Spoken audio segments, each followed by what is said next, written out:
to the Daily Allegory through astrological divination. Our magic motto of the day is live below the threshold long enough and the truth becomes a trigger. Today's story is about a seasoned bank manager who hires a sharp new trainee as second in command, only for the trainee to notice an unsettling pattern. The same people keep coming in to move small sums of money just under the threshold that would trigger suspicious activity reporting. One day, the trainee spots the account name, freezes. Turns out he knows the guy, personally, or through a branch. But the people standing at the counter clearly aren't him. After they leave, he rushes to the manager with proof of who the real man is, and a quick internal review reveals a deeper con. The visitors had been using the man's name and personal information to siphon funds while flashing fraudulent caretaker paperwork to justify access. Digging further, the bank uncovers a long history of manipulation tactics, isolating victims, mail theft, identity fraud, and asset theft, suggesting the man's entire family may be entangled in a larger criminal machine. When one conspirator panics after being questioned and attempts to transfer a large enough to finally trip the system, the account gets flagged, and the bank quietly coordinates with authorities, allowing investigators to keep the fraudsters on a leash long enough to build a case so airtight that it becomes steel. Today's story is called Below the Threshold. The bank manager hired the trainee because he seemed built for the job's quiet pressures.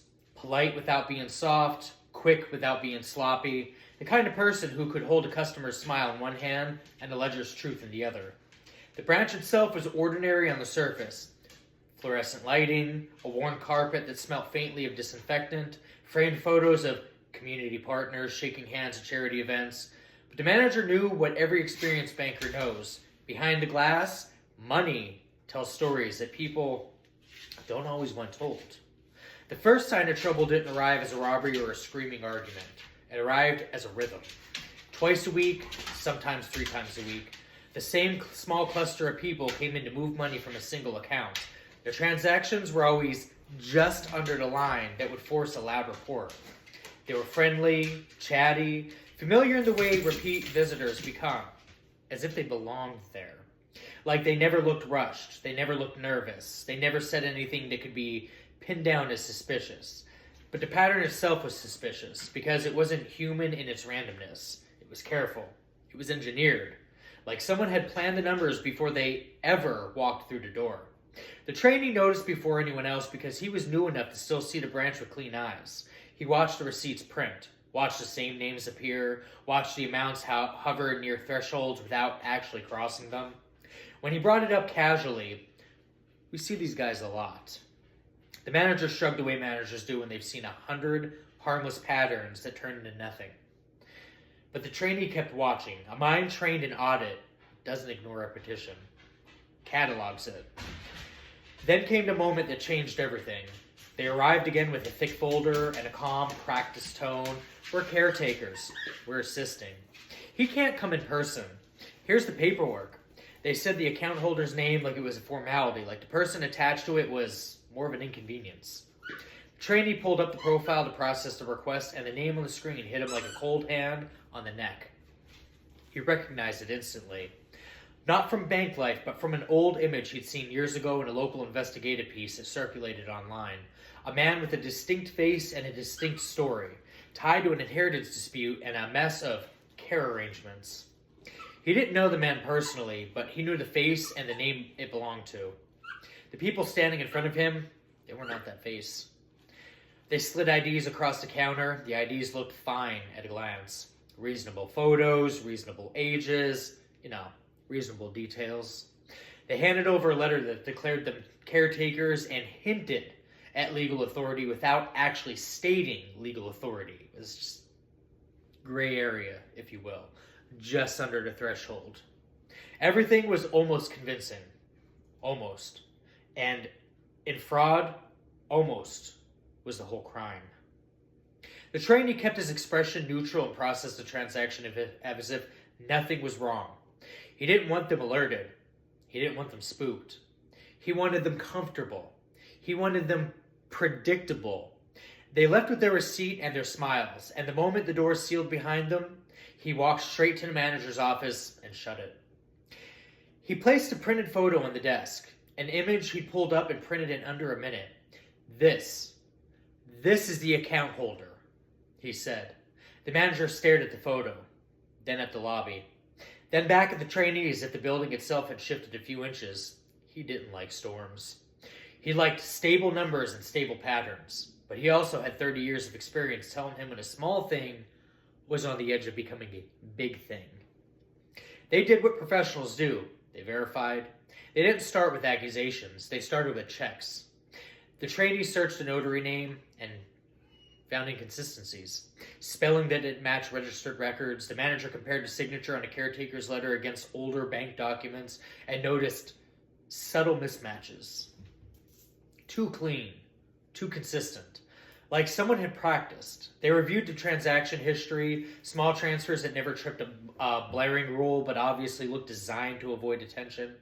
The manager called corporate compliance under the language of procedure. We have an anomaly. Repeated near threshold activity, third-party access, potential identity mismatch.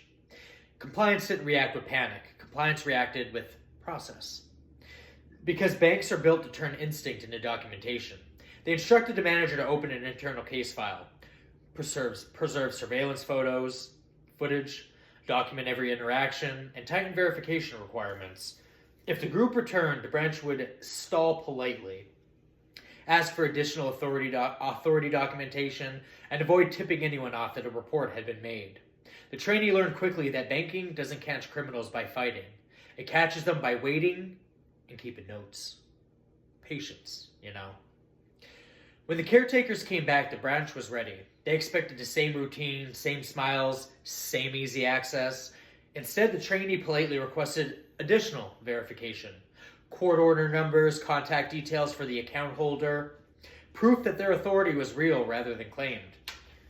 I imagine the actual account holder isn't even aware of the account or was ever notified of it.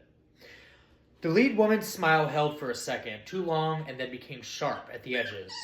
We've done this 1,000 times, she said, like repetition itself is proof. The manager stepped beside the trainee and repeated a magic word in a calm voice. It's routine. Routine said like a wall. The group tried charm, then pressure. Then the thinly veiled threat disguised as impatience. We're on a schedule, the woman said. Our client depends on us. The trainee looked at her hands on the folder and thought, or he depends on you the way a wallet depends on a pickpocket. They left without moving the money, and for the first time the manager saw something new in their posture on the way out. Not anger, not exactly. It was calculation. The sense of people realizing that the room had changed. 2 days later, the sloppy one returned alone. He didn't bring the folder. He brought urgency. I need to move a larger amount, he said, attempting casualness but failing. His eyes darted around the lobby as if he could feel the cameras watching him. The manager's stomach tightened because this is what fraud looks like when it senses a net. It stops being elegant. The careful little withdrawals become a grab. The routine caretaking becomes time-sensitive desperation. The bank's monitoring system wasn't emotional, but it was intelligent enough to notice contrast. A pattern of carefully controlled transactions suddenly shifted into a bigger request is the exact kind of behavior escalation that triggers internal alerts. The manager placed a hold pending verification and said it the way that you say no to someone who's used to hearing yes all the time. Firm, neutral, and final. The caretaker leaned close. You don't want trouble, he murmured. It was meant to be soft, private, almost deniable. But the trainee was close enough to hear, and the ceiling cameras were close enough to record the body language. In that moment, the trainee understood something fundamental. The caretaker paperwork wasn't about legality. It was about intimidation disguised as legitimacy. The manager didn't flinch. We're following procedure, sir, he said. You're welcome to provide the documentation. The caretaker left empty-handed, and within hours, the manager got a quiet call from corporate security. Law enforcement had requested record preservation. That's how it starts when a bank reports suspicion. Quiet requests, formal channels, data gathering. The branch isn't told the full scope, especially because suspicious activity reports are confidential and the bank must not tip off the subjects. But the shift was unmistakable. The branch wasn't just handling an issue anymore. It was part of an investigation. The caretakers returned with reinforcements. 2 men in suits and a woman who smiled like she'd practiced in the mirror. They carried a new packet of papers, cleaner, more official, as if upgrading to forgery could reverse reality. The trainee accepted the documents and photocopied them under the pretense of updating the file. That's when they made the mistake that collapsed their whole performance. They cited a court order number, a number meant to sound unchallengeable, because most people won't verify, but banks verify, especially this one. The manager called the insuring office, gave the number, and waited while the clerk checked. The clerk returned with a sentence so simple it felt like a hammer or gavel. No record of that order. One wrong docket number, one invented authority. One slip that turned suspicion into certainty. From there, it wasn't a question of if. It was a question of how big. Because once you catch a forgery, you start seeing the ecosystem. Identity fraud, manipulation, isolation tactics, mail theft, asset theft, a family network that functions like gears in a machine, each person playing an integral role, each person benefiting to some degree, except the one who it all belongs to. Each person ready to sacrifice the sloppiest member if needed. The trainee began noticing things outside the transactions. Unfamiliar cars idling across the street, a customer who waited too long without banking, the way the caretakers seemed to know which staff were on shift. The pressure was subtle, but it was there. A reminder that the criminals thought the community belonged to them. And then the sloppy one panicked again, fatally this time, absolutely crashed out. He returned with a new emergency document and demanded a larger transfer, louder than before, more aggressive. When the manager refused, the caretaker's control snapped. He shouted, he threatened, he invoked friends and connections and the idea that the branch would regret resisting him. He performed his power out loud in a public lobby under ceiling cameras and customer eyes. It was the oldest mistake criminals make when their story fails. They abandon the mask. And they all do, in time. The manager handed him a printed refusal notice. The trainee stood beside him like a wall. The caretaker stormed out shaking, unaware that his outburst had just become the kind of evidence prosecutors love. Clear intent, intimidation, consciousness of wrongdoing, documented cleanly. This way you can't claim insanity when you actually get caught up. You go to big boy house or big girl house. Weeks later, the manager received a careful confirmation call. No details, just enough. The account holder was alive, isolated, and his identity had been worn like a costume by people draining his assets in controlled increments. The forged caretaker documents were one tool in a larger scheme. The group's sloppiness, the panic move, the invented court order, the public meltdown, had given investigators an opening to build a case that didn't rely on one witness or one confession, but on patterns, records, verified documents, surveillance, and escalating behavior. On a quiet afternoon after the worst of it, the trainee stood at the counter where it began and watched a plainclothes investigator walk in, calm, unhurried, and eyes that looked like files. The investigator didn't smile. He simply nodded, as if acknowledging something the trainee already knew.